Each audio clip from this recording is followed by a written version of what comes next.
សួស្តីអ្នកទាំងអស់គ្នានេះគឺជា Samsung Galaxy Tab S10 FE 5G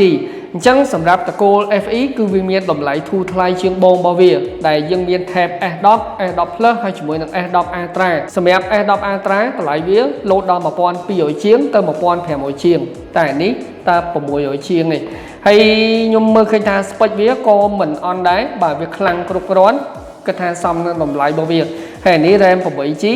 storage 128GB អញ្ចឹងខ្ញុំធ្វើការ unbox បង្ហាញពីរូបរាងមុនសិនសម្រាប់ប្រអប់គឺស្ដើងមែនតើអញ្ចឹងគឺដឹងតែអត់មានដុំសាកនៅក្នុងហ្នឹងឯង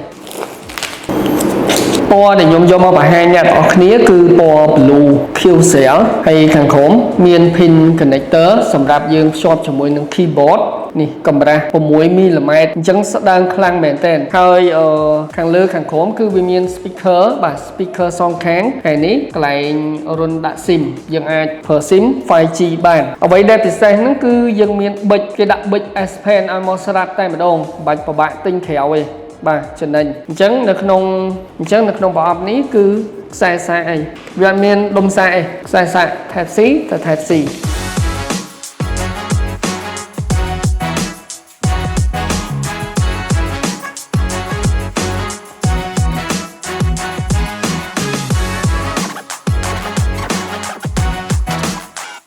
សម្រាប់អេក្រង់របស់ Galaxy Tab S10 FE 5G គឺមានទំហំ 10.9 អ៊ីនវាជាប្រភេទ IPS LCD ដែលមានកម្រិតបង្ហាញ 1440 x 2304 pixel refresh rate 90Hz អញ្ចឹងបើទោះបីវាជាអេក្រង់ LCD ប៉ុន្តែទៅលើទឹកពណ៌របស់វាគឺបង្ហាញបានច្បាស់ល្អវាជាអេក្រង់គុណភាពខ្ពស់ជាមួយនឹងល្បឿនប៉ះបញ្ជាគឺ smooth ល្អ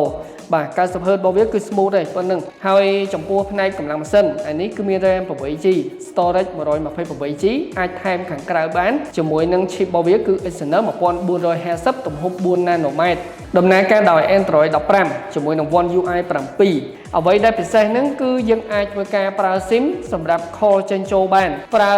physical SIM ក៏បានប្រើ eSIM ក៏បានមានន័យថា tablet នេះចង់ដាក់ SIM ប្រើក៏បានប្រើ eSIM ក៏បានដែរអញ្ចឹងអ៊ីនធឺណិតរបស់វាគឺ support ដល់ 5G ហើយដូចខ្ញុំបង្ហាញមុនហ្នឹងអញ្ចឹងគឺយើងទទួលបានប៊ិច S Pen មកស្រាប់តែម្ដងហើយសម្រាប់ផ្នែកកាមេរ៉ាវិញកាមេរ៉ាខាងមុខ12 megapixel ជាប្រភេទ ultra wide កាមេរ៉ាខាងក្រោយ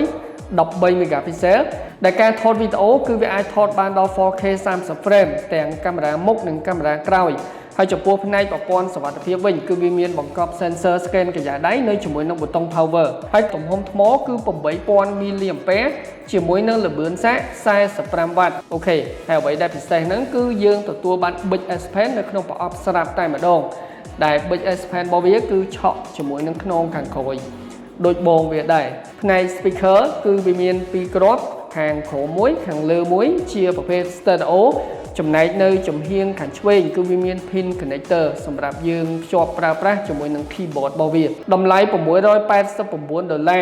អ្នកទាំងអស់គ្នាអាចអញ្ជើញមករកទិញបាននៅហាងលក់ទូរស័ព្ទដៃ Nika មានការធានាត្រឹមត្រូវហើយចាំវីដេអូក្រោយខ្ញុំនឹងបង្ហាញលម្អិតបន្ថែមទៀតទាក់ទងជាមួយនឹងកម្លាំងម៉ាស៊ីនរបស់វាក៏ដូចជាបទពិសោធន៍ប្រើប្រាស់ជាក់ស្ដែងថាវាខ្លាំងកម្រិតណាហើយវាមានចំណុចអីពិសេសខ្លះអ្វីដែលខ្ញុំចង់តេស្តជាងគេហ្នឹងគឺទៅលើមុខងារ AI តែម្ដងចាំមើលថាវាមានមុខងារ AI ពិសេសដូច Galaxy S series ឬក៏អត់អញ្ចឹងនៅក្នុងវីដេអូហ្នឹងគឺខ្ញុំមានតែប៉ុណ្្នឹងទេអរគុណចាំជួបគ្នានៅក្នុងវីដេអូក្រោយទៀត